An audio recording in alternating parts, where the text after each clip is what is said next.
अस्सलाम वालेकुम जनाब, मुझे बताइएगा आवाज स्क्रीन क्लियर है। आज हमारा बहुत इंपॉर्टेंट टारगेट है 705 एंड 706। तो मुझे आप लोगों ने फीडबैक देना है आवाज और स्क्रीन के ऊपर।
जी, वॉइस इसलिए भी बंद की थी कि मैं जरा ग्रुप में जाकर बता रहा था बच्चों को कि भाई आ जाओ, खुदा का वास्ता है, इंपॉर्टेंट एरिया है। तभी मैंने लेट भी स्टार्ट किया है कि अगर आपके कोई नमाज वगैरह है, अगर आप लोगों ने कोई और काम शाम करने हैं, कोई बहुत जरूरी बर्तन धोने हैं, किसी ने कोई सफाइयां वगैरह करनी है, और अगर आप लोगों ने चाय शाय बनानी है तो बना लें, फिर हम उसको स्टार्ट करते हैं। क्योंकि अब हम वन गो में जाएंगे और अगला 1.5 घंटा बहुत क्रिटिकल है, बहुत इंपॉर्टेंट है। हम लोगों ने बहुत सारी डिफरेंट बातें करनी है, तो खुदारा थोड़ा सा सीरियस रह के समझना है। आपके सवाल, आपके माइंड में जो भी सवाल आए आपने अपने पास नोट कर लेना। जब तक मैं ना कहूं कि भाई सवाल करो, आपने सवाल नहीं फेंकना। Let me explain it first, let me explain it first.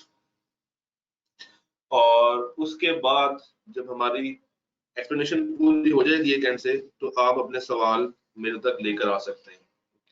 तो अब मैंने कैमरा भी ओपन कर लिया है, तो आप मुझे बताइए कैमरा भी क्लियर हो गया आप सबको, बर्तन भी धो लिए, सफाइयां भी कर ली, सब कुछ हो गया।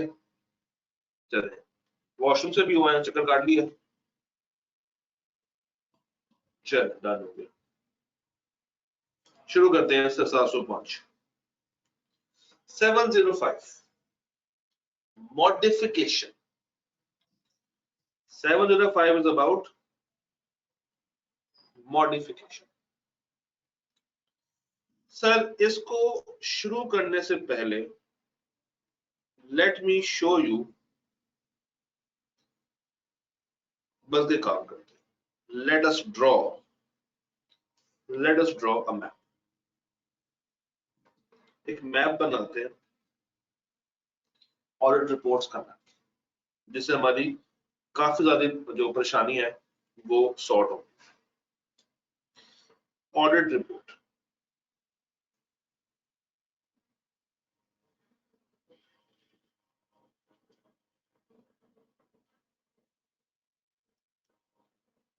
सर ऑडिट रिपोर्ट दो तरह की होती है, एक अनमॉडिफाइड और एक होती है मॉडिफाइड रिपोर्ट। एक अनमॉडिफाइड होती है और दूसरी होती है मॉडिफाइड रिपोर्ट। सर अनमॉडिफाइड को डील किया था ISS 700 में, और अनमॉडिफाइड से क्या मुराद था कि accounts are giving true and fair,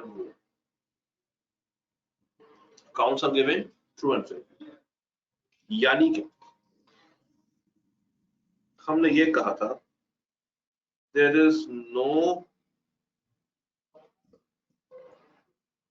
material misstatement,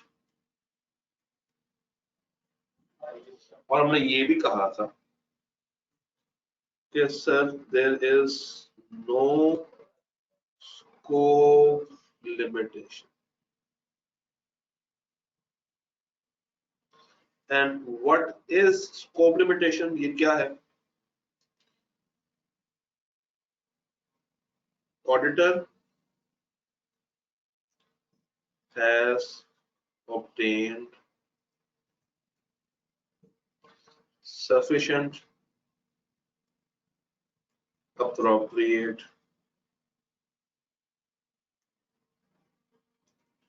audit evidence। Auditor ने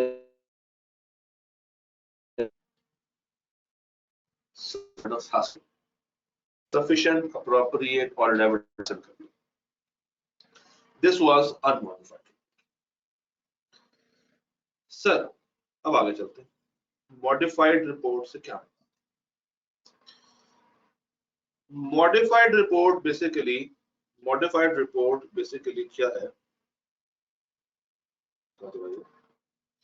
मॉडिफाइड रिपोर्ट क्या है? मॉडिफाइड रिपोर्ट इसके या तो reason 1,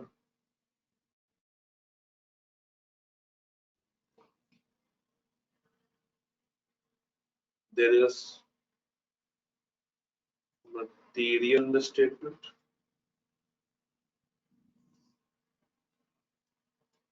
and reason 2, there is scope limitation। भाई दो ही रीजन हो सकती हैं, रीजन तो दो ही होंगी। पहली क्या है कि या तो मिसस्टेटमेंट है,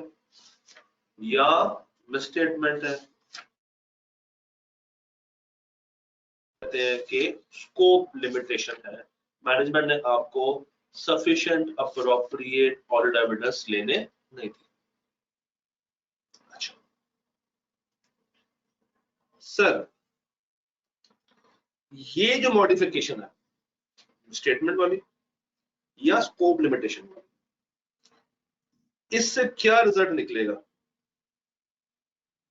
बेसिकली ये मॉडिफिकेशन है ओपिनियन की मॉडिफिकेशन। ये मॉडिफिकेशन कौन सी है? ओपिनियन की मॉडिफिकेशन, यानी कि जो आपने रिपोर्ट के अंदर ऑडिटर्स ओपिनियन देनी है ना, कि तुम्हारे accounts true and fair view दे रहे हैं या नहीं दे रहे हैं, ये उसको खराब कर रही है जाके, ये उसको खराब कर रही है। इसके अलावा आप रिपोर्ट एक और एस्पेक्ट से भी खराब कर सकते हैं, अदर मॉडिफिकेशंस या अदर देन ओपिनियन मॉडिफिकेशन, ये भी है, मगर ये हमारा आज का टारगेट नहीं है। टाइम मिला तो कर लेंगे, अदरवाइज हम लोगों ने कल इस चीज को पढ़ना है, तो इसको मैंने तभी साइड पर रख के फेंक दिया है। ये है आपका ISA 706, तो ये साइड पे चला गया, और हमारा आज का टारगेट क्या है? 705 ISA 705, जो कहता है कि ओपिनियन की मॉडिफिकेशन, जो क्या कहता है कि भाई ओपिनियन की मॉडिफिकेशन दो वजूहात से होती है, या तो मटीरियल स्टेटमेंट होगी या क्या होगी, स्कोप लिमिटेशन होगी, बाकी चीजें नहीं। और सर यहाँ देव साहब के रूम में सबके लिए 5 लोग उधर बैठे होंगे, क्या पसंद? चलो ठीक है। अच्छा सर, मटीरियल में स्टेटमेंट दो वजह से हो सकती है, और स्कोप लिमिटेशन भी दो तरह से हो सकती है, या मटीरियल होगा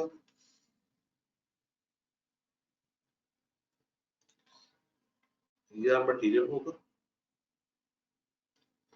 या परवेसिव होगा, इसी तरह मटीरियल होगा या परवेसिव होगा। सारी बातें करेंगे, मटीरियल क्या है, परवेसिव क्या है, सारी बात होगी। सर अगर तो मिसस्टेटमेंट है और मटीरियल है, तो हम जो ओपिनियन देते हैं वो कहलाती है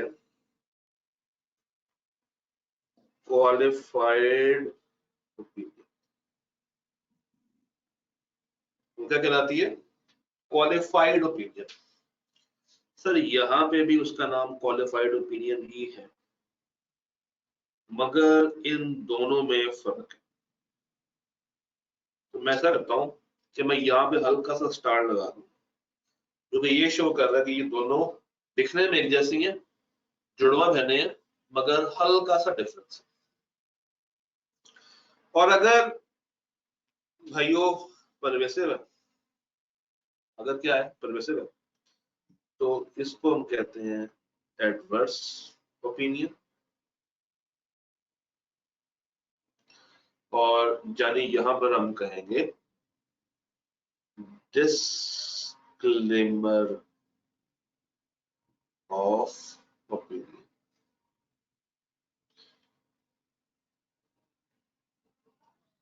डिस्क्लेमर ऑफ ओपिनियन। अच्छा, इस तरफ चला गया 706, ये हमारा आज का टारगेट नहीं है, मैं इसको लिख रहा हूं लॉक्ड। ये मैंने क्या लिख दिया है? ये लॉक्ड हो गया।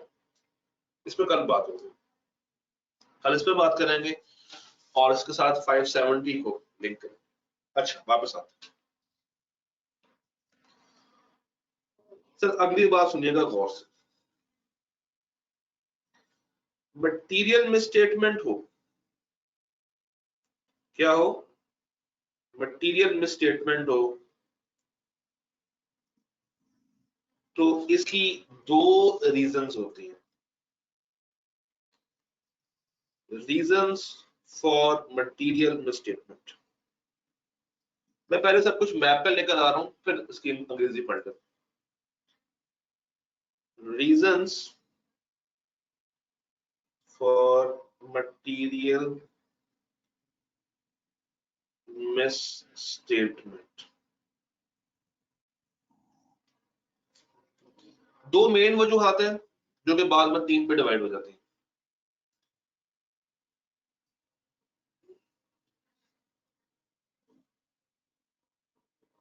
रीजन नंबर 1, फाइनेंशियल स्टेटमेंट्स के अंदर अकाउंटिंग कंसर्न्स हैं, अकाउंटिंग में इशू है, अकाउंटिंग में इशू है। रीजन नंबर 2, अकाउंटिंग सही हो गई है, फाइनेंशियल स्टेटमेंट्स के अंदर ही डिस्क्लोजर्स में मसले आ रहे हैं। मसले कहां पे आ रहे हैं? डिस्क्लोजर्स। सर अकाउंटिंग को मजीद हम दो हिस्सों में तोड़ेंगे। अकाउंटिंग के लिए स्टैंडर्ड की सिलेक्शन खराब, selection not appropriate, selection not appropriate, select सही हो गया,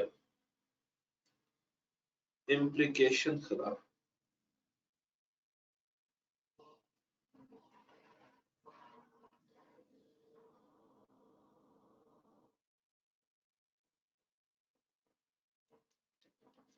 तो या मसला अकाउंटिंग के स्टैंडर्ड्स की सिलेक्शन में है, या सिलेक्ट तो सही हो गया है मगर वो सही से अप्लाई आपने नहीं किया, सही से अप्लाई नहीं किया। अच्छा, डिस्क्लोजर्स, या तो डिस्क्लोजर्स मौजूद ही नहीं है, जो डिस्क्लोजर चाहिए था फॉर फेयर प्रेजेंटेशन वो गायब, नो डिस्क्लोजर, सारे नहीं, जो जरूरी था वो गायब कर दिया।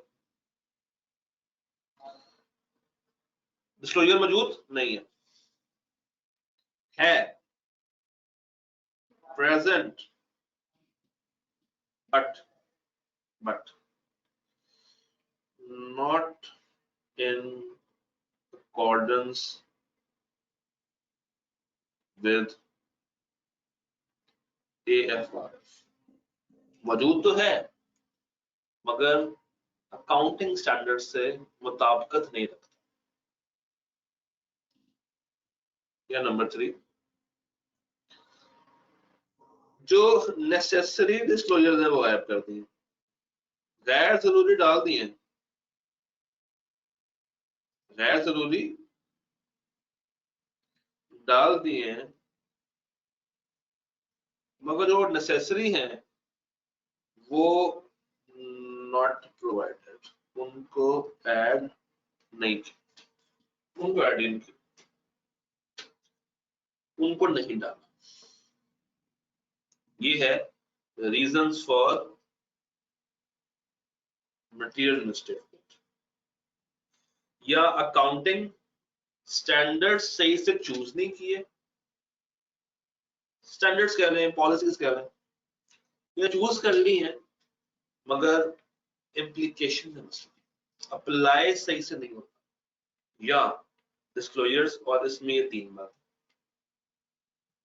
अब let's talk about scope limitation.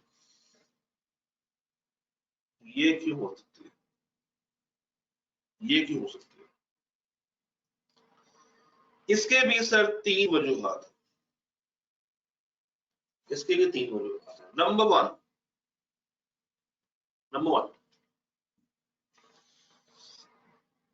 Management ने आप पे लिमिटेशंस डाल दी।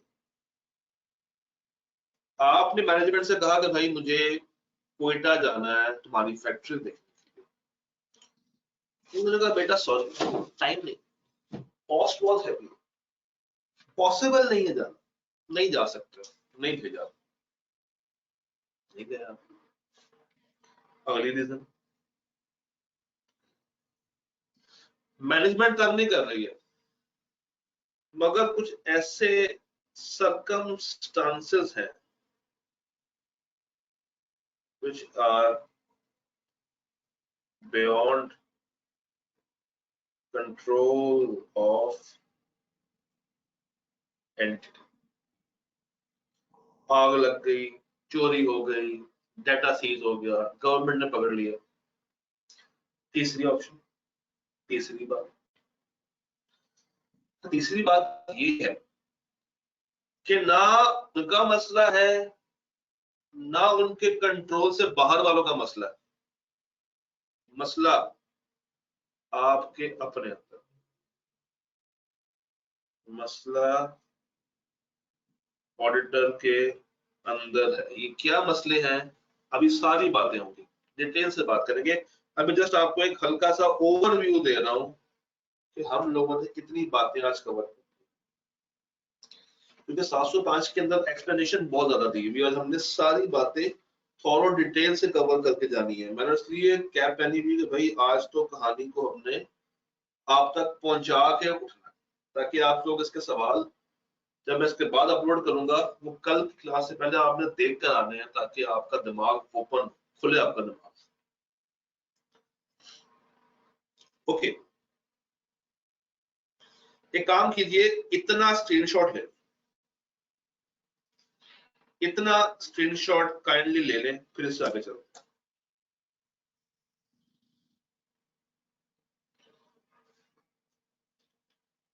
इतना स्क्रीनशॉट पकड़ो,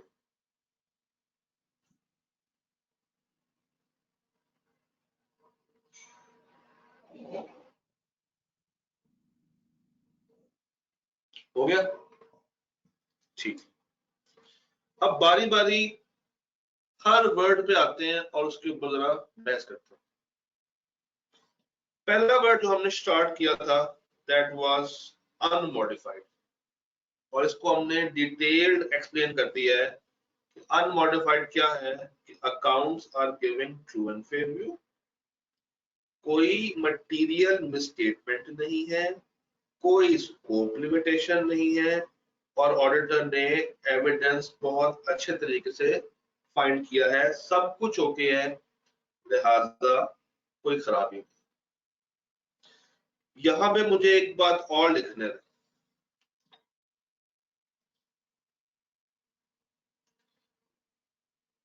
नो uncertainty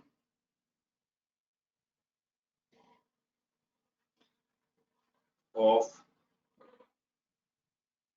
going goods। ये लाइन क्यों लिखी है ये कल बताऊंगा, लिख दी है ताकि ऑन रिकॉर्ड एटलीस्ट रहे।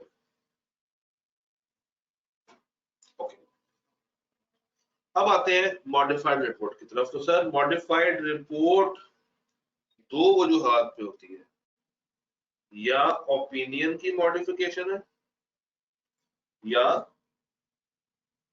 ओपिनियन की मॉडिफिकेशन है, या अदर देन ओपिनियन मॉडिफिकेशन है, जो कि 706 डील करता है। और ओपिनियन की मॉडिफिकेशन कौन डील करता है? आपका 705। ओपिनियन की मॉडिफिकेशन में पहली रीजन क्या है? Material misstatement. फर्स्ट अप क्या है? फर्स्ट अप क्या है? फर्स्ट इज मटेरियल मिसस्टेटमेंट, और ये दो वजूहात पे होती है, या मटेरियल होगी या परवेसिव होगी, या मटेरियल होगी या परवेसिव। पहला सवाल, सर ये मटेरियल क्या होता है? अगला सवाल, सर ये परवेसिव क्या होता है? उससे भी पहला सवाल, सर मटेरियल मिसस्टेटमेंट क्या होती है? ये है क्या? What is material misstatement? मेरे बच्चों, मटेरियल मिसस्टेटमेंट दो वजूहात से होती है, या अकाउंटिंग के इश्यूज हैं, या अगर वो इश्यू सेटल हुए हैं तो आपने डिस्क्लोजर्स में कम कर दी। अकाउंटिंग या सही से पॉलिसी सिलेक्ट नहीं हुई है, या जो सिलेक्शन कर ली है वो एप्लीकेबल फाइनेंशियल रिपोर्टिंग फ्रेमवर्क के खिलाफ जा रही है। जिस तरह आप इन्वेंट्री के ऊपर इंपेयरमेंट लगानी शुरू कर, एसेट्स के ऊपर एनआरबी टेस्टिंग शुरू कर, ये पॉसिबल, या स्टैंडर्ड चूज सही कर ली है पता है कि यार इम्पेयरमेंट लगनी नॉन करंट एसेट्स पे, एनआरबी लगनी है इन्वेंट्री पे, लगानी नहीं आ रही है, उसकी वर्किंग नहीं आ रही है, उसकी एप्लीकेशन या उसकी इम्प्लीकेशन सही से नहीं कर पा रहे। अच्छा लेट्स सपोज ये सही हो गई, डिस्क्लोजर्स है ही नहीं, जो रिक्वायर्ड थे गायब कर दिए, ऑल रिक्वायर्ड डिस्क्लोजर्स फारिग, नहीं फारिग नहीं हुए, आ रहे हैं मगर इन अकॉर्डेंस नहीं, उस तरह के नहीं है जिस तरह से मांगे थे, इनएडिक्वेट है, या जो चाहिए थे वही गायब है, necessary to achieve fair presentation वो गायब कर दिया। अच्छा ऊपर दो वर्ड आए मेरे पास, एक आया मटेरियल और एक आया परवेसिव। सब परवेसिव क्या है? परवेसिव एक ऐसी टर्म है, हम कहते हैं कि एक गलती उस वक्त परवेसिव है जब ये सिर्फ अपने अकाउंट को खराब नहीं कर रही है, सिर्फ अपने हेड को खराब नहीं कर रही है, मल्टीपल अकाउंट बैलेंसेस को खराब कर, सिर्फ अपने हेड को खराब नहीं कर रही है, मल्टीपल अकाउंट बैलेंसेस को खराब कर। एक हेड खराब हुआ, उससे दूसरा हेड खराब हुआ, उससे तीसरा, उससे चौथा, उससे पांचवा। बट डेबिट खराब होगा तो क्रेडिट भी खराब होगा, फिर अगर वो डेबिट कहीं और जा रहा है, वो क्रेडिट कहीं और जा रहा है, वो एंट्री भी खराब हो गई। तो मल्टीपल, या अगर सिंगल हेड में ही है, अगर सिंगल हेड में ही है तो इतनी बड़ी है कि पूरी फाइनेंशियल्स के ऊपर छा गई, इतनी बड़ी है कि पूरे फाइनेंशियल्स के ऊपर छा गई। और अगर मैं डिस्क्लोजर की बात करूं तो हम कहते हैं कि एक ऐसा डिस्क्लोजर अगर आप गायब कर दें जो कि यूजर की अंडरस्टैंडिंग के लिए बहुत जरूरी हो, बहुत ज्यादा फंडामेंटल हो, वो गायब, बहुत जरूरी, बहुत फंडामेंटल डिस्क्लोजर क्या कर दिया? गायब कर दिया। This is pervasive, this is pervasive. Okay, अब हमने यहाँ पे चार तरह की डिफरेंट ओपिनियंस का जिक्र किया था, एक क्वालिफाइड, फिर एडवर्स, फिर क्वालिफाइड मगर स्टार वाली, और उसके बाद डिस्क्लेमर। अब मैं आपके सामने एक मिसाल रखूंगा, उसको चार डिफरेंट सिनेरियोज में बांटूंगा और आपने मुझे बताना है सोच के, थोड़ा सा दिमाग लड़ा के, कि हम कौन सी वाली ओपिनियन यहाँ पे देने वाले हैं। ओके,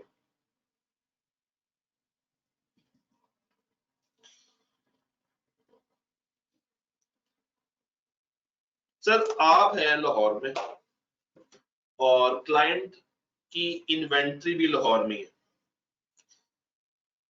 इन्वेंट्री है, इन्वेंट्री है 100 मिलियन, इन्वेंट्री है 100 मिलियन की, आपने इन्वेंट्री को वेरीफाई किया, 90 मिलियन की इन्वेंट्री सही है, 10 मिलियन की इन्वेंट्री में मसला आ रहा है, आप क्या कहेंगे कि तुम्हारे अकाउंट्स या तुम्हारी इन्वेंट्री सारी खराब है? आपका जुमला क्या होगा कि तुम्हारी इन्वेंट्री फारिग बनी हुई है, फजूल बनी हुई है, इसको फेंक दो, उसको तबाह कर दो, उसको जला दो, क्या कहेंगे आप? 100 में से 90 ओके है, 10 में खत्म। तो मुझे ये बताइए आपका जुमला क्या होगा, क्या होना चाहिए आपका जुमला? What would be your statement on the inventory? क्या 100 में से अगर 90 ठीक है, 10 खराब है, तो आप कह देंगे कि यार तुम्हारी इन्वेंट्री फारिग है, फजूल है, खराब है, बेकार है, इसको बेच दो, इसको जला दो, इसको जाया कर दो? आप ये कहेंगे कि भाई 10 मिलियन की इन्वेंट्री के अलावा, मेरी बातें बड़ी गौर से सुनने वाली है, 10 मिलियन की इन्वेंट्री के अलावा जो कि तुमने ओवर वैल्यू की हुई है, इसकी एनआरवी करनी है। उसके अलावा बाकी inventory true and fair view दे रही है। 10 मिलियन की इन्वेंट्री जो कि तुमने ओवर वैल्यू की हुई है, इस वैल्यू पे नहीं आनी चाहिए और तुम उसको ठीक भी नहीं कर रहे हो, हमारे कहने के बावजूद ठीक नहीं कर रहे हो, उसके अलावा उसको फेंक दो, उसके अलावा बाकी 90 मिलियन की inventory true and fair view दे रही है। क्या मेरा जुमला, ये मेरी स्टेटमेंट समझ आती है कि जनाब 10 के अलावा बाकी 90 ऑल ओके है? क्या इस जुमले से किसी को कोई एतराज तो नहीं?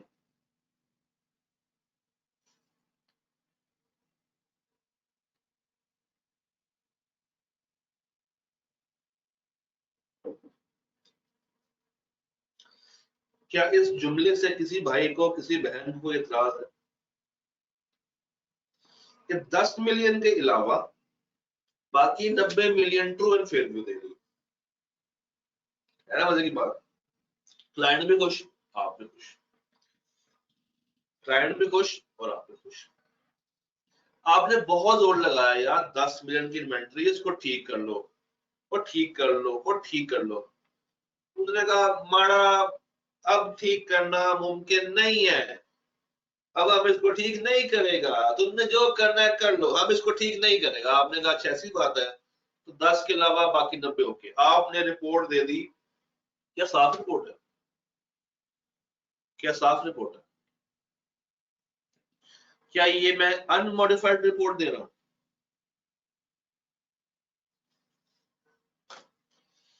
जी।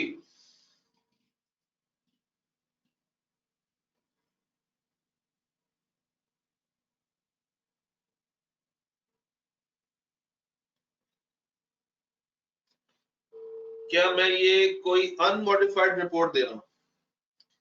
क्या मैं ये कह रहा हूं कि रिपोर्ट बिल्कुल साफ बनी हुई है? क्या मैं ये कह रहा हूं कि रिपोर्ट बिल्कुल साफ बनी हुई है? नहीं, मैं एक मॉडिफाइड रिपोर्ट दे रहा हूं और ये कह रहा हूं कि माड़ा 10 मिलियन को छोड़ो, वो तो है ही खराब, वो तो है ही गलत। 90 मिलियन तो ओके है, आउट क्लास रापचिक माल तैयार हुआ है सर। इसको हम कहते हैं क्वालिफाइड ओपिनियन। इसको हम क्या कहते हैं? Qualified opinion. और इसके लिए वर्ड क्या यूज होता है? Except for. वर्ड का यूज होगा except for. Except for 10 million की इन्वेंट्री, रिमेनिंग 90 मिलियन की inventory true and fair view देती है। एक्सेप्ट फॉर 10 मिलियन की गलती, बाकी 90 million true and fair view दे रहे हैं। और 10 मिलियन एक मटेरियल अमाउंट है। 10 मिलियन क्या है? एक मटेरियल अमाउंट है। ओके सर, अगर यही इन्वेंट्री कोयटा में पड़ी होती, अगर यही इन्वेंट्री कोयटा में पड़ी होती, तो हम कहते हैं कि भाई हमें कोयटा जाने दो। वो कहते हैं मैडम हम तुम्हें कोयटा नहीं भेजेगा, उधर के हालात खराब है, तुम जाएगा तो पकड़ा जाएगा। वो हमें कोयटा भेजने से इनकार कर रहे हैं। यहां पे मैं बैठा हूं और यहां पे बैठ के मैं वेरीफाई नहीं कर पा रहा हूं कि वो इन्वेंट्री कैसी है, कैसी नहीं है। वो कितनी, 10 मिलियन की इन्वेंट्री जो कि कोयटा पड़ी हुई है, 90 की तो लाहौर में मैंने वेरीफाई कर ली है, ओके है। मगर जो 10 मिलियन की इन्वेंट्री कोयटा में पड़ी हुई है, उसको मैं वेरीफाई यहां पे बैठ के नहीं कर पा रहा। तो क्या मैं कह दूं कि वो इन्वेंट्री खराब है? क्या मैं ये कह दूं कि वो इन्वेंट्री खराब है? क्या ये कहने से मेरी मैनेजमेंट नाराज होगी? मैं नहीं कह सकता कि मेरी इन्वेंट्री खराब है। क्यों? क्योंकि मैंने उसको देखा ही नहीं। जब मैं उसको देखूंगा नहीं, उसको टच नहीं करूंगा, उसको पकड़ूंगा नहीं, मैं कैसे कह दूं कि ये इन्वेंट्री जो कि कोयटा में पड़ी है वो खराब है? ये मैं कह ही नहीं सकता। क्यों? क्योंकि मैंने उसको आंख भर के देखा ही नहीं। मैंने उस इन्वेंट्री को सीने से लगाया ही नहीं है, आंखों में उतारा ही नहीं, देखा ही नहीं। तो स्टैंडर्ड कहता है कि भाई ना तुम ये कहो कि इन्वेंट्री ठीक है, ना तुम ये कहो कि इन्वेंट्री खराब है। तो फिर क्या कहें? हम ये कहेंगे कि भाई except for the possible effects, except for the possible effects, assume करते हुए कि there is no alternate procedure, assume कर लेते हैं except for the possible effects, बाकी के फाइनेंशियल स्टेटमेंट्स या बाकी की inventory true and fair view देगी। Except for the possible effects, बाकी की जो फाइनेंशियल स्टेटमेंट्स हैं, जो बाकी की इन्वेंट्री है, वो ट्रू एंड फेयर व्यू देगी। तो सर ये भी क्या है, एक क्वालिफाइड ओपिनियन है मगर स्टार वाली। क्यों? क्योंकि हमने इसमें एक वर्ड ऐड किया है। हमने कहा कि जानू except for possible effects, accept,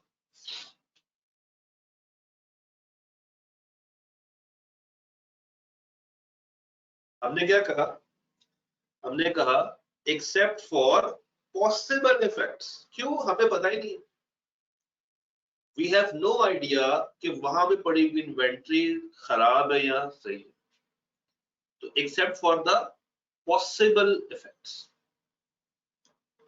अच्छा, अगली बात, 100 मिलियन की इन्वेंट्री है, 10 मिलियन की ठीक है, 90 मिलियन की खराब है। क्या ये मटेरियल काउंट करूं या ये परवेसिव काउंट करूं? 10 की ठीक है, 90 की खराब है, क्या ये मटेरियल गलती है या परवेसिव गलती है? जी,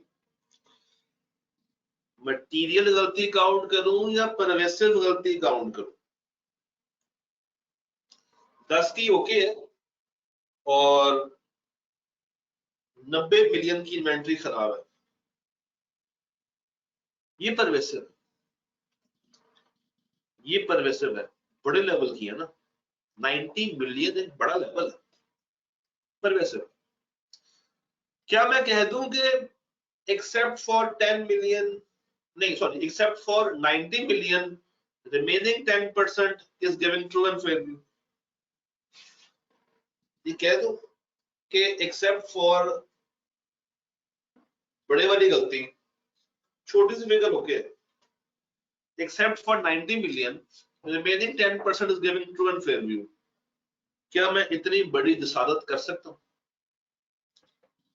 क्या मैनेजमेंट वाले मेरे पे हंसेंगे? क्या मैं ये कह दूं? क्या मुझे ये कह देना चाहिए? नहीं, मुझे ये नहीं कहना चाहिए। तो मुझे क्या कहना चाहिए? मैं क्या कहूं?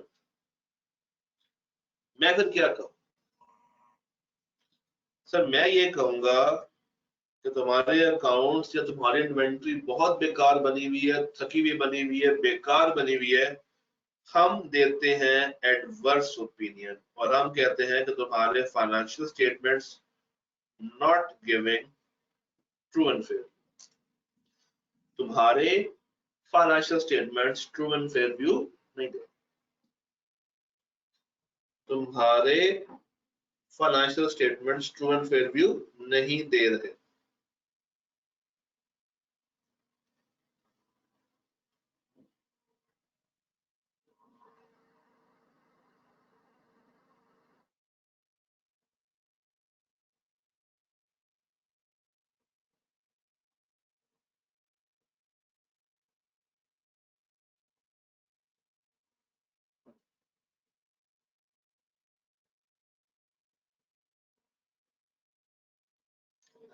Am I clear on this?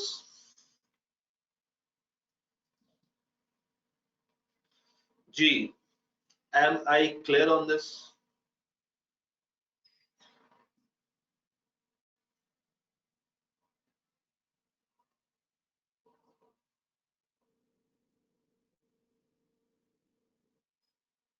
अच्छा, वही इन्वेंट्री कोयटा पड़ी हुई है और 90 मिलियन की इन्वेंट्री में जाके नहीं देख पा रहा,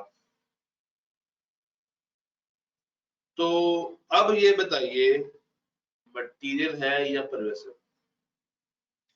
90 मिलियन की इन्वेंट्री में जाके नहीं देख पा रहा, 10 मिलियन की लाहौर में पड़ी है, मैंने वेरीफाई कर ली, मगर 90 मिलियन की इन्वेंट्री जो कि कोयटा में पड़ी हुई है और वो मुझे नहीं भेज रहे, मैं वेरीफाई नहीं कर पा रहा, मेरे पास कोई ऑल्टरनेट तरीका नहीं है। मटेरियल काउंट करूं या परवेसिव काउंट? इसको मटेरियल बोलूं या इसको परवेसिव बोलूं? परवेसिव। तो यहां पे हम क्या दे देंगे? डिस्क्लेमर। यहां पे हम क्या दे देंगे? डिस्क्लेमर।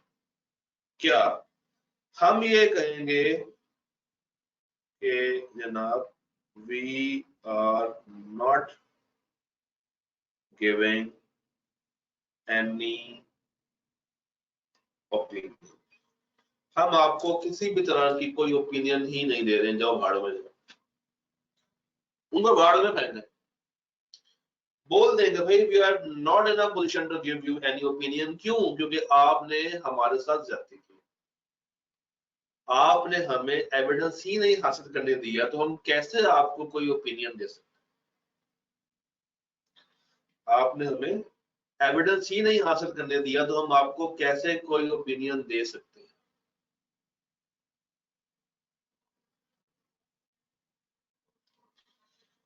यहां तक मुझे बताइए, कहानी कुछ पल्ले पड़ी है? जो आपको कंफ्यूजन होती थी रिगार्डिंग 705 उसका मैप, कुछ चीजें बैक ऑफ द माइंड सीधी हो गई? जी, इतना पहले मुझे बताइए, जितना अभी तक पढ़ लिया, इतना मैप भी, इसका भी लेना स्क्रीनशॉट रिवाइज मैप का, अभी करते हैं।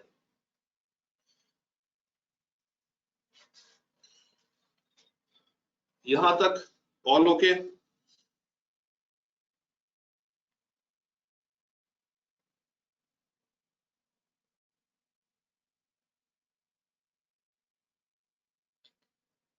जो मैंने मिसाल दी वो प्रैक्टिकल मिसाल ही भाई, इन्वेंट्री को वेरीफाई करना एक प्रैक्टिकल मिसाल। जी जी वहां भाई, करके जाऊंगा, क्यों परेशान होते? जो आपसे वादा किया हुआ रिकॉर्डिंग का, वो वादा बिल्कुल वफा होगा, मगर इसका मतलब ये नहीं है कि आप लोग क्लास लेना बंद कर देंगे।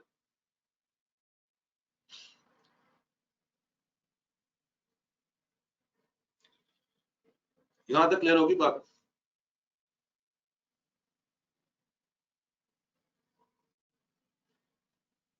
अच्छा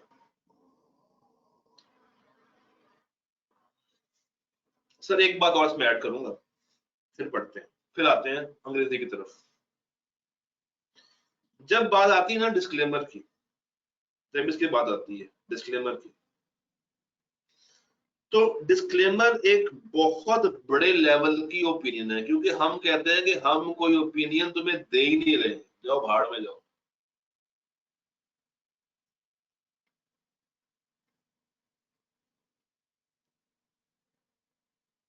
डिस्क्लेमर है क्या?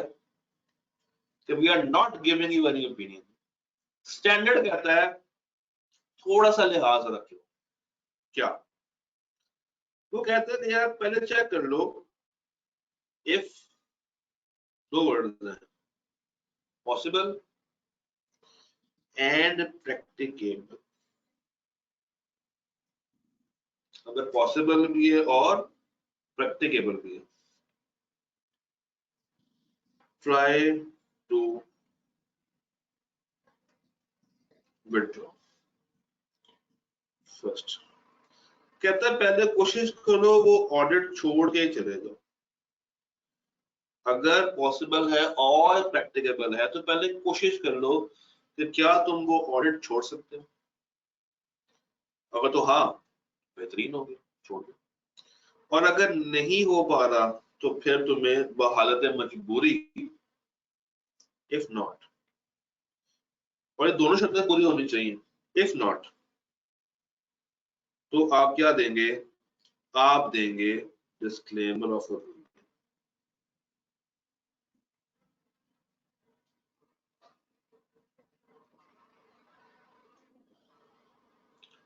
आप क्या दे देंगे, डिस्क्लेमर ऑफ ओपिनियन। अब पॉसिबल क्या है और प्रैक्टिकेबल क्या है। पॉसिबल इज कि आप किस टाइमलाइन पे खड़े हैं, ऑडिट के शुरू में खड़े हैं, मिड में खड़े हैं या एंड में खड़े हैं, ये डिपेंड करता है। Possible is, sorry practicable is, मैं बस इसकी बात करूं, प्रैक्टिकेबल इज, ये लिख देता हूं, प्रैक्टिकेबल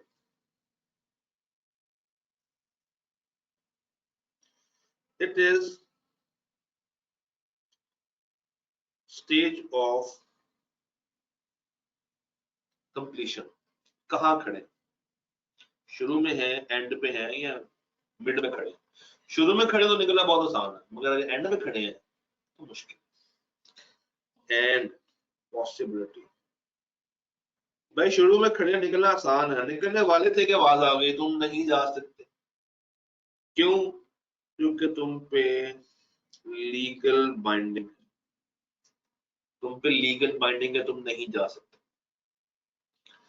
जिस तरह फॉर एग्जांपल जब आप अपॉइंट होते हैं ना पब्लिक सेक्टर को ऑडिट करने के लिए, गवर्नमेंट एंटिटीज को ऑडिट करने के लिए, वहां पे आप एक दफा जब आप एंटर हो गए हैं तो आप वो ऑडिट चलते में छोड़ के नहीं जा सकते।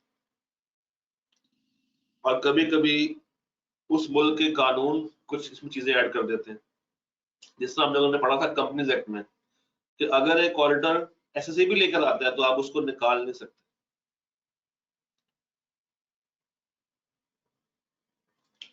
ओके, क्या मेरे बच्चों को यहाँ तक सारी बातें समझ आ गई हैं? तो अब इसकी अंग्रेजी देख लेते हैं। ये है 705 का पहला हिस्सा, यहां तक बात समझ आ गई। 705 का पार्ट 1 क्लियर है, 705 का पार्ट 1 क्लियर है, तो हम इसकी अंग्रेजी देख लें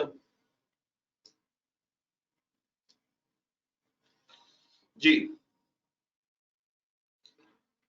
देखें, आइए देखते हैं।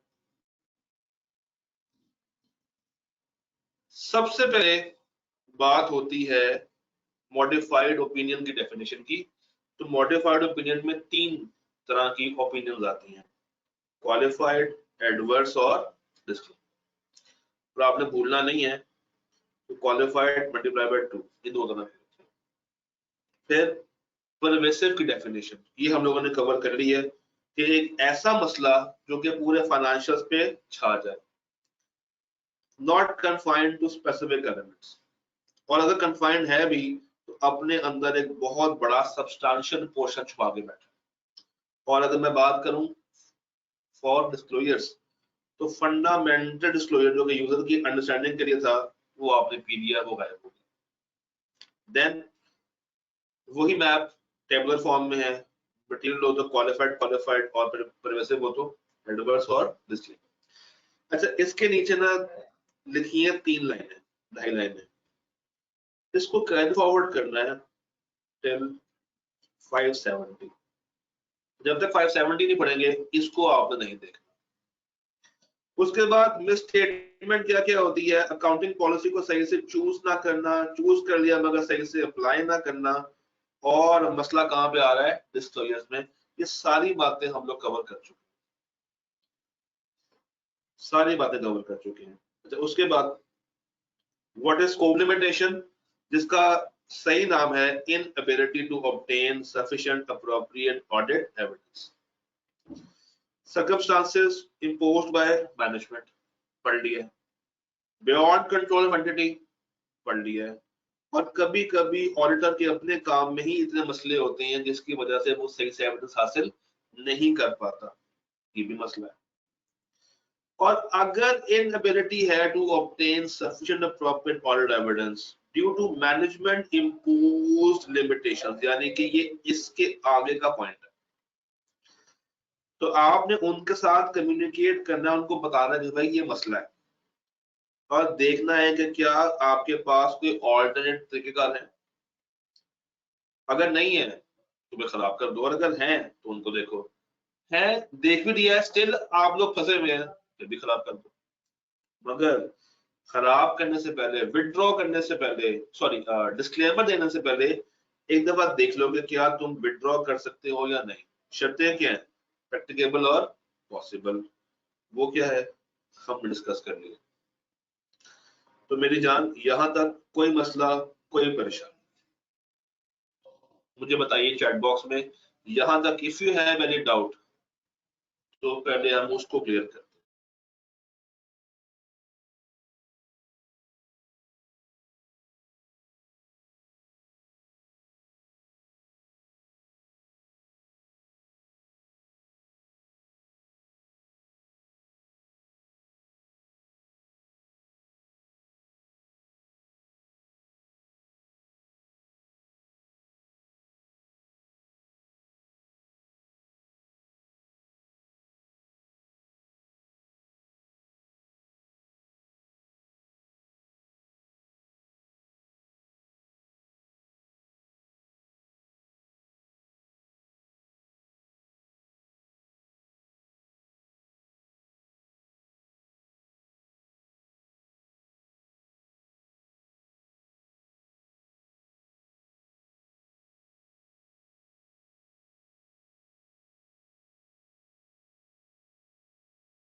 जी जनाब,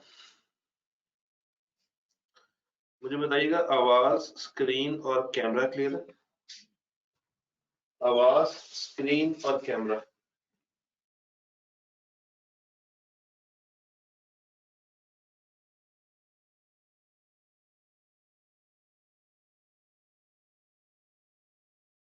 जी,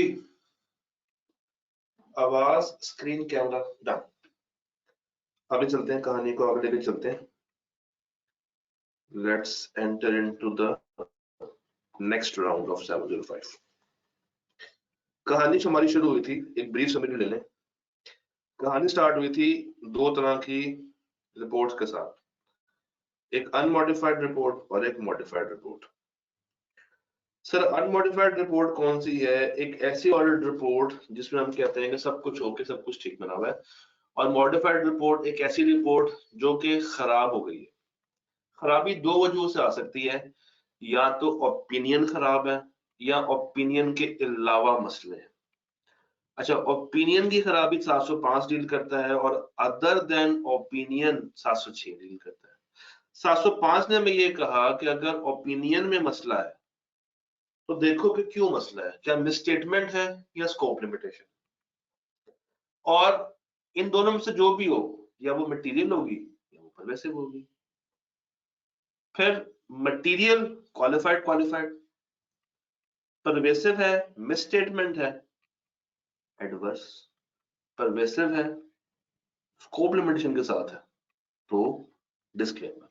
और डिस्क्लेमर से पहले कोशिश करनी है कि विड्रॉ कर जाए अगर पॉसिबल है और प्रैक्टिकल।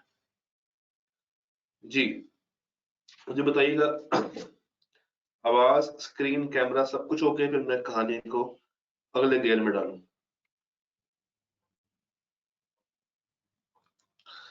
तो जो 1.5 आवर्स की समरी थी वो मैंने आपको तकरीबन 1.5 मिनट में दे दी है।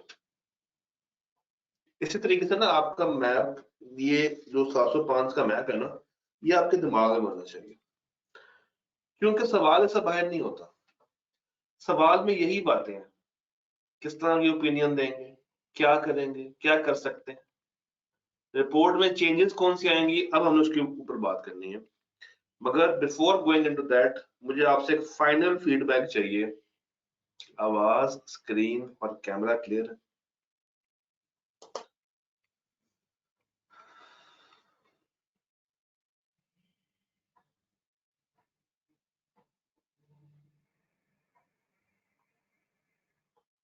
जी, आवाज, स्क्रीन, कैमरा क्लियर हो गया है, आगे चला जाए? आपसे कोई जवाब नहीं आ रहा मुझे अभी तक।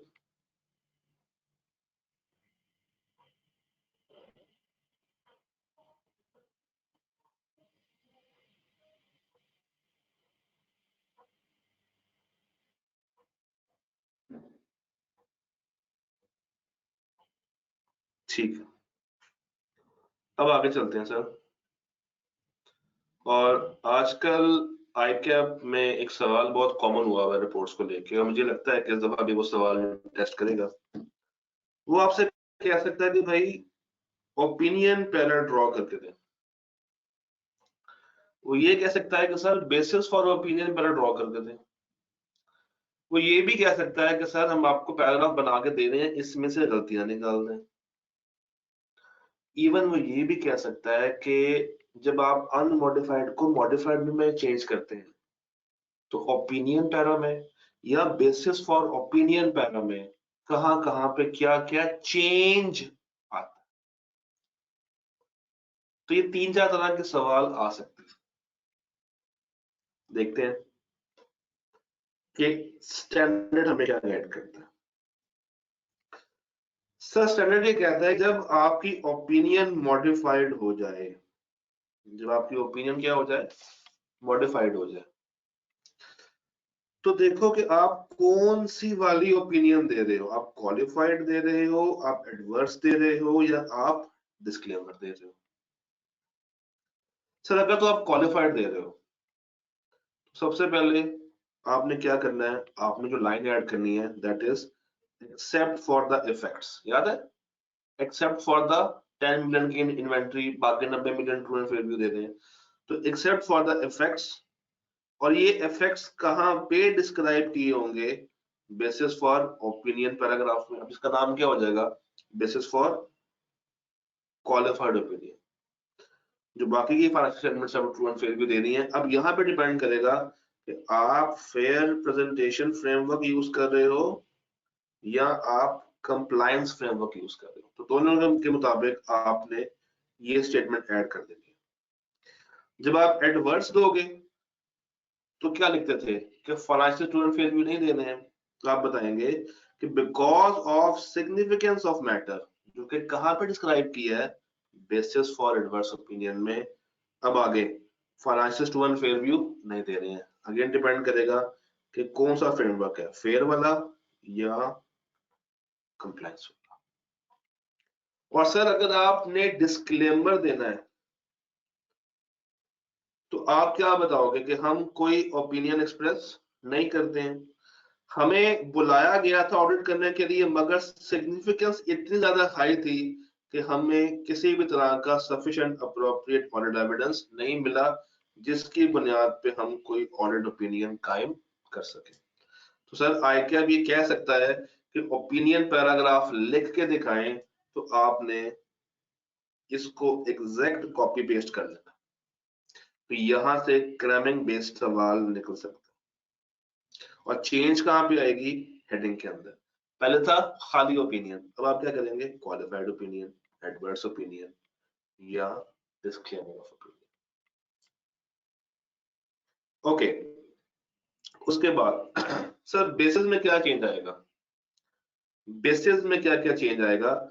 सबसे पहला चेंज, आप हेडिंग को अमेंड कर देंगे। अब वो खाली बेसिस फॉर ओपिनियन नहीं है, अब ये कहलाएगी बेसिस फॉर क्वालिफाइड ओपिनियन, ये कहलाएगी बेसिस फॉर एडवर्स ओपिनियन, ये कहलाएगी बेसिस फॉर डिस्क्लेमर। जो आपने देनी है आप उसके मुताबिक उसकी हेडिंग चेंज कर देंगे। तो ये है चेंज ऑफ हेडिंग, हो गई चेंज। फिर आपने डिस्क्रिप्शन बतानी है कि आप ये मॉडिफिकेशन क्यों कर रहे हैं, इसकी रीजन क्या है। उसकी डिस्क्रिप्शन क्वांटिफाई भी करेंगे और नरेट भी करेंगे। यानी कि आप बताएंगे कि इन्वेंट्री थी वो कोयटा में है, 10 मिलियन की है, 90 मिलियन वेरीफाई कर दी है, मटेरियलिटी ये है, सारी कहानी अपनी अंग्रेजी में, योर ओन इंग्लिश। यहाँ पे सेल्फ राइटिंग काम आती है, यहाँ पे सेल्फ राइटिंग काम आएगी आपका। यहां पर आप लिखेंगे कि क्या कहानी है, जो सवाल में बताई होगी उसको आसान करके आपने प्रेजेंट कर देना है बेसिस फॉर ओपिनियन पैराग्राफ के अंदर। जो बात सवाल में है वही बात आपने उठा के लिख देनी है बेसिस फॉर ओपिनियन पैराग्राफ के अंदर, आसान करके। अब एक बहुत जरूरी बात, वो कहता है अगर तो मिसस्टेटमेंट है, और रीजन क्या है? नॉन डिस्क्लोजर ऑफ इंफॉर्मेशन, यानी कि अगर तो मिसस्टेटमेंट आ रही है डिस्क्लोजर्स की वजह से। याद है हमने कहा था दो रीजन है, या अकाउंटिंग पॉलिसी या डिस्क्लोजर। अकाउंटिंग पॉलिसी में दो बातें थी। तो कह रहा है अगर तो स्पेसिफिक डिस्क्लोजर है ना, तो ये पॉइंट्स लाजमी ऐड करने हैं, इनको कंसिडर करना है। नंबर 1, आप वो डिस्कस करेंगे कंपनी के बड़ों के साथ, आप उसको बेसिस में डालने की कोशिश करेंगे, मगर वो उस असल वाले डिस्क्लोजर का रेप्लिका नहीं माना जाएगा, उसका ऑल्टरनेट नहीं माना जाएगा। अगर प्रैक्टिकेबल है, पॉसिबल है, तो आप उसको शामिल कर लें, बट आपने खुद नहीं बनाने, आपको मैनेजमेंट ने बना के दिए, और अगर मैनेजमेंट ने नहीं बनाए हुए तो फिर आपको शामिल करने की जरूरत नहीं। तो ये बातें एक दफा आपने पढ़ जरूर लेनी है, क्योंकि हो सकता है कि सवाल के अंदर आपको एक सिनेरियो क्रिएट करके दे जिसमें आपसे कहे कि डिस्क्लोजर गायब है और मिस स्टेटमेंट हो रही है, और बताओ कि तुम क्या काम करोगे। तो आपने ये ऑडिट प्रोसीजर्स लगाने हैं। These are basically audit procedures, ये छुपे हुए हैं। क्या आप डिस्कस करेंगे कि ये डिस्क्लोजर गायब है? जो इंफॉर्मेशन उन्होंने ओमिट की है उसको बेसिस में डाल देंगे। आप अगर चाहें तो वो ओमिटेड डिस्क्लोजर ऐड कर सकते हैं पूरा का पूरा, शर्त क्या है? प्रैक्टिकेबल हो। और वो कैसे होगा? अगर मैनेजमेंट ने बनाया, और अगर नहीं बनाया फिर आपको डालने की जरूरत नहीं। अच्छा, अगर मॉडिफिकेशन है बिकॉज ऑफ स्कोप लिमिटेशन तो उसकी रीजन भी बताएगा ऑडिटर, उसकी रीजन भी बताएगा ऑडिटर। तो ये सारी कहानी आपने अलग से उनको बता देनी। आई कैप इस तरह का सवाल पूछ चुका है कि बताएं एक रिपोर्ट खराब हो रही है, कहाँ कहाँ पे क्या क्या चेंजेस आएंगी। तो ओपिनियन चेंज होगा, उसमें क्या क्या चीजें चेंज होंगी, बेसिस में क्या क्या चीजें चेंज होंगी, और उसके बाद एंड के ऊपर हमारे पास रिस्पॉन्सिबिलिटी वाला पैराग्राफ।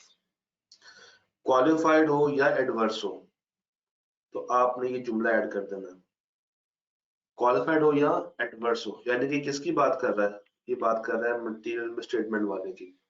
उसमें ऐड क्या करना है? उसमें ऐड ये करना है कि हमें सफिशिएंट अप्रोप्रिएट ऑडिट एविडेंस नहीं मिल पाया, सॉरी मिल पाया, जिसकी बिना पे हम कह रहे हैं कि ये खराब है। क्यों? क्योंकि इस लाइन को ऐड करने से आप स्कोप लिमिटेशन वाला इंपैक्ट खत्म कर रहे हैं, उसको बता रहे हैं कि ये वाली क्वालिफाइड क्यों है, बिकॉज ऑफ मिसस्टेटमेंट। सर एक बात और, डिस्क्लेमर फॉर ओपिनियन में कैम नहीं आता, ये बात याद रखनी है। डिस्क्लेमर के साथ आप कैम का सेक्शन ऐड नहीं करते, डिस्क्लेमर के साथ कैम का पैरा ऐड नहीं होता, और सब कुछ आपने कम्युनिकेट कर देना कंपनी के बड़ों के साथ। तो ये कुछ एक्स्ट्रा बातें हैं जो कि हमने कवर की हैं, और हमारा 705 अल्हम्दुलिल्लाह बड़े प्यारे तरीके से इख्तिताम पजीर होता है।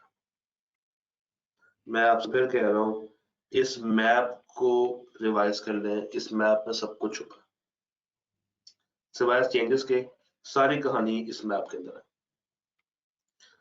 अब मेरा आपसे एक सवाल है, क्या आप इस मेंटल पोजीशन में हैं कि हम 706 यानी कि ये वाला एरिया अभी शुरू कर दें?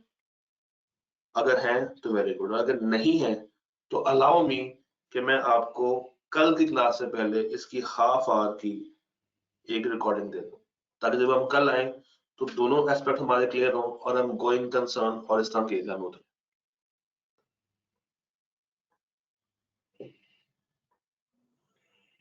बता दें,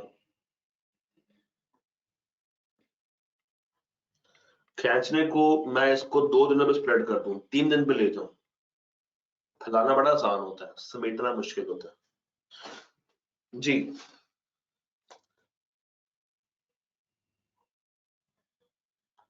बच्चों में एकदम से रिकॉर्डिंग की आत्मा जाग गई है। नहीं, बेसिस फॉर ओपिनियन की स्टैंडर्डाइज्ड वर्डिंग नहीं है, क्योंकि इसकी डिफरेंट रीजंस होंगी ना, तो वो आसान अंग्रेजी लिखनी होती है आपने। मुझे आप लोगों ने बताना है, अगर अभी करेंगे इन क्लास तो शायद 20 मिनट लगे, रिकॉर्डिंग में शायद हाफ आवर लग जाए। आपकी कॉल है, मैं तो कवा पी रहा हूँ।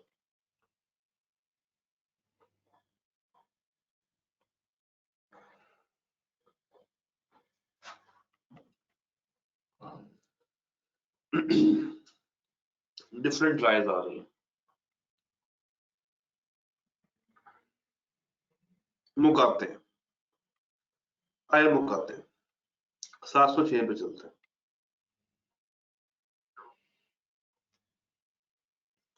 706 बेसिकली कुछ भी नहीं है,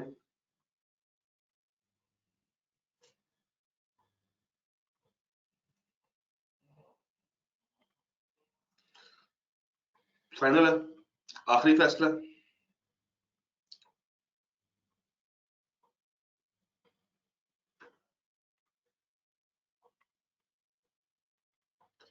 सर रिकॉर्डिंग दे दें 1.25 पर जल्दी कवर हो जाएगा।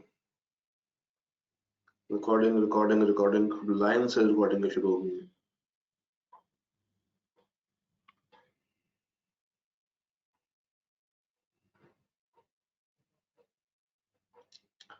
तो एक भाई कह रहे हैं सर हाथ जुड़े, मैंने वॉशरूम जाना है,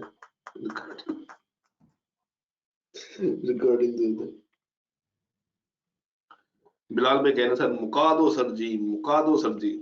मैं तो मुका दूंगा, क्या आप लोग उस मेंटल कैपेसिटी में हैं या नहीं, ये देखना जरूरी होता है।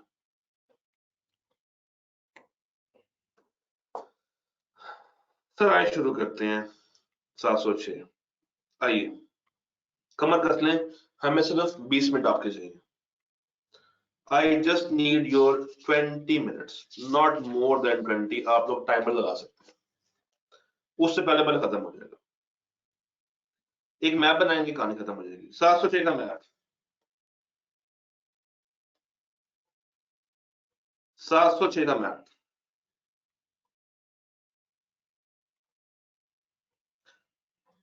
Map of 706।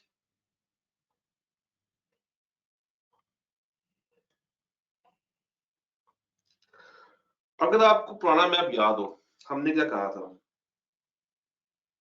हमने कहा था कि sir audit report unmodified, modified, और मॉडिफाइड क्यों, दो रीजन है, या ओपिनियन की मॉडिफिकेशन है,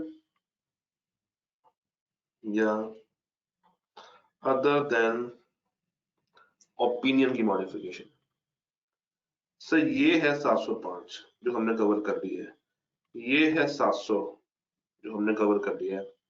अब हम जो बात करने वाले हैं that is other than opinion, यानी कि इसमें हम ये नहीं कहते कि तुम्हारे accounts true and fair view नहीं दे रहे हैं, इसमें accounts true and fair view दे रहे हैं, बट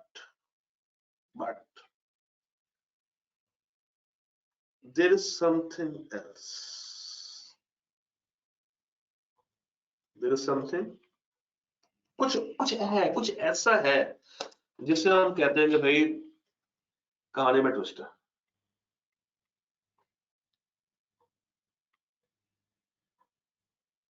कुछ ऐसा होता है जो कि कहानी में ट्विस्ट लेकर आता है। क्यों? क्योंकि हम इसमें दो पैराज ऐड करते हैं,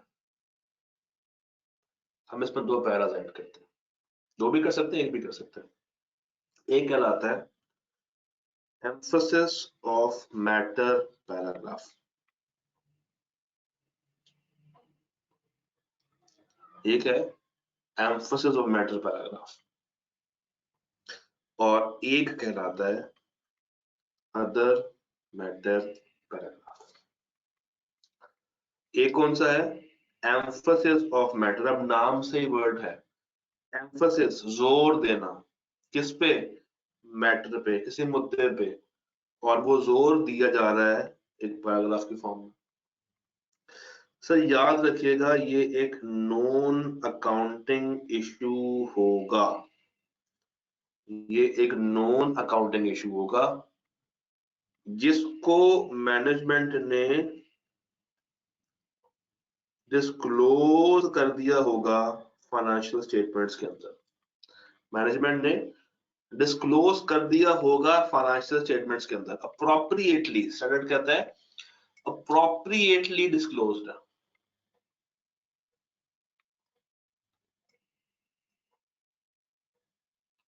मगर हमारी जजमेंट में इतना अहम है, इतना इंपॉर्टेंट है कि हमें इसको स्पेशली हाईलाइट करना है कि भाई कुछ देखो या ना देखो, कम से कम वो वाला डिस्क्लोजर जाके देखें। तुम इसके अलावा कुछ और देखो या ना देखो, कम से कम वो डिस्क्लोजर जाके वेरीफाई कर देना एक दफा, बस वो देख लेना। इसके अलावा कुछ देख रहे हो नहीं देख रहे हो डजंट मैटर, वो लास्ट में देख लेना। अब याद रखने वाली बात क्या है, ये पैराग्राफ सब्स्टिट्यूट नहीं है किसी ओपिनियन की खराबी का। यानी कि ऐसा नहीं है कि ओपिनियन खराब थी, आपने कहा यार ये ना करो ये डाल दो, ऐसा नहीं करना। फाइनेंशियल्स में डिस्क्लोजर नहीं आ रहा था, आप मैनेजमेंट के पास गए, आपने कहा भाई ये नहीं ऐड किया, उन्होंने कहा सब वो रहने दें, पैरा ऐड कर दें, ऐसा भी नहीं करना। और गोइंग कंसर्न का भी ये, गोइंग कंसर्न के पैराग्राफ का भी ये ऑल्टरनेट नहीं है। फिर कैम का भी ऑल्टरनेट नहीं है, क्योंकि आपको याद होगा हमने कहा था कि कैम अच्छी बातों पे होता है, ये बुरी बातों पे, ये बुरी बातों पे। भाई कंपनी के फाइनेंशियल्स बन रहे हैं, ईयर एंड के बाद मेरा प्लांट डिस्ट्रॉय हो गया,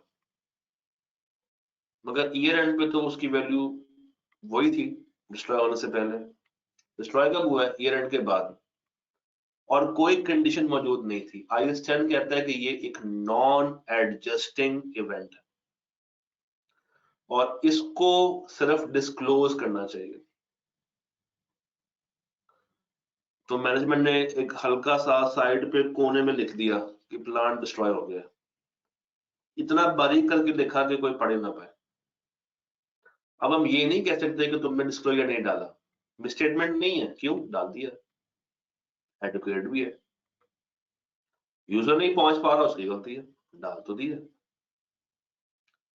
ऑर्डर कहता है नहीं, मैं उनका नुमाइंदा, मैं इस छोटी सी लाइन को भी हाईलाइट करके लेकर आऊंगा कि भाई कुछ पढ़ो या कुछ ना पढ़ो, इतना पढ़ लेना कि वो प्लांट डिस्ट्रॉय हो चुका है। कुछ और देख रहे हो नहीं देख रहे हो डजंट मैटर, मगर तुम्हें इतना बता दूं कि कम से कम ये पढ़ के आ जाना कि वो प्लांट डिस्ट्रॉय हो चुका है। This is emphasis of matter paragraph, this is emphasis of matter paragraph. Okay, OMP क्या है? OMP क्या है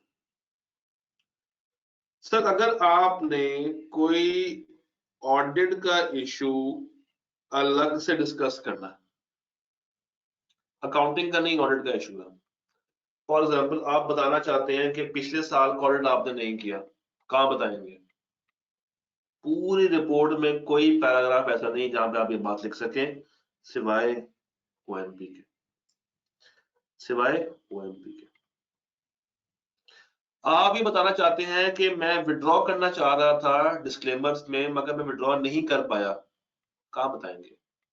OMP। आपने यूजर्स को अलर्ट करना है कि पिछला ऑडिट मैंने नहीं किया, कहां बताएंगे? OMP। तो OMP बेसिकली क्या है? ऑडिटर अपनी रिस्पॉन्सिबिलिटीज में अगर कोई बात अलग से ऐड करना चाहता है, कोई बात अलग से बताना चाहता है जो कि उसकी रिस्पॉन्सिबिलिटियों में नहीं आ रही है, दैट इज समथिंग सेपरेट, तो वो कहां बताएगा? वो ऐड कर देगा अदर मैटर पैराग्राफ। वो क्या ऐड करेगा? एक अदर मैटर पैराग्राफ। और इसके लिए भी आपको मैं बता दूं कि ये ऑल्टरनेट नहीं है कैम का, ये अदर रिपोर्टिंग रिस्पॉन्सिबिलिटी वाले पैराग्राफ का भी ऑल्टरनेट नहीं है।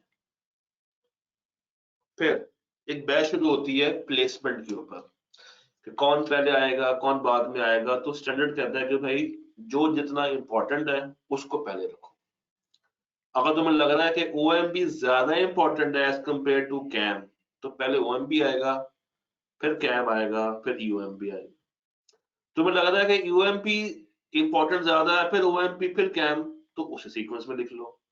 तो इसकी सीक्वेंस या इसकी प्रेजेंटेशन डिपेंड करती है कि कौन सा एरिया कितना ज्यादा इंपॉर्टेंट, कौन सा एरिया कितना ज्यादा इंपॉर्टेंट है। इस प्रकार हम इसकी प्रेजेंटेशन को देखते हैं। इन दोनों पैराग्राफ्स को डिस्टिंग्विश करने के लिए कैम से इनकी अलग अलग हेडिंग्स बनानी है और उन हेडिंग्स पे बड़ा बड़ा करके लिखना है कि ये अदर मैटर पैराग्राफ है, ये एम्फसिस ऑफ मैटर पैराग्राफ है। अलग सेक्शन बनेगा, अलग हेडिंग बनेगी और उस हेडिंग को बोल्ड करके लिखना है और साथ ही लिख देना है कि ये कैम का सब्स्टिट्यूट नहीं। और ये भी बता देना है, खुदारा लोगों को नहीं पता, ये बता देना है कि इस पैराग्राफ को ऐड करने से ओपिनियन खराब नहीं हो रही है। लोगों को डर लगता है कि पता नहीं इस पैरा में क्या बातें लिखी हुई हैं, तो ये भी बता देना कि भाई इस पैरा को ऐड करने से किसी भी तरह की कोई ओपिनियन में खराबी नहीं आई है, किसी भी तरह से इसको ऐड करने से ओपिनियन में कोई खराबी नहीं आई। Am I clear on this? यही था 706, इतना था 706। कौन ਤੁਹਾਨੂੰ सुकून आ गया? और मेरा ख्याल से शायद 10 मिनट में हो गया। हाँ, अब इसकी रीडिंग है, वो अब आप लोगों ने करनी, रीडिंग अब आप लोगों ने करनी है।